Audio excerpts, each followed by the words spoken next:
Hi beautiful people, আমরা বাগান বিলাসের দুটি ডাল সরাসরি মাটিতে রোপণ করেছিলাম। আজকে দেখব যে এটার ফলাফল কি। এক সপ্তাহ আগে এই দুটি ডাল লাগানো হয়েছিল। আজকে আমরা যদি দেখি ফলাফল কি অবস্থায় আছে।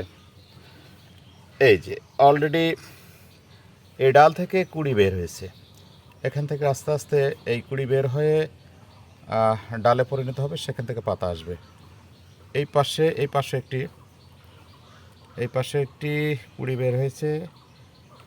আস্তে আস্তে এখান থেকে এটি কুড়িটা বড় হবে, হওয়ার পরে এখান থেকে বড় ডাল, তারপর পাতা বের হবে। এটি লাগানো হয়েছে সম্ভবত 1 সপ্তাহ 10 দিনের বেশি। এর ভিতরে অলরেডি এই গাছটা হয়ে গেছে।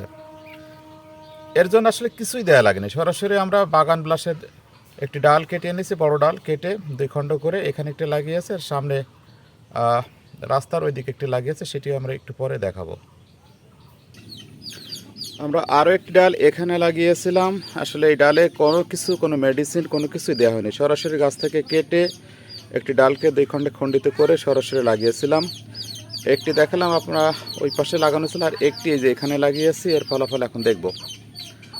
এই যে একটি কুড়ি বের হয়েছে, কুড়িটা অলরেডি একটু বড় হয়ে গেছে। এখান থেকে আর একটু বড় হলেই ডাল পরিণত হবে, ডালের সাথে পাতা। পাশাপাশি এই পাশে এই একটি এবং নিচে একটি কুড়ি বের হয়েছে। এখান থেকে এই কুড়ি বড় হলেই ডাল হবে, ডাল থেকে পাতা। আশা করি এইভাবেই বাগান বিলাস গাছে পরিণত হবে।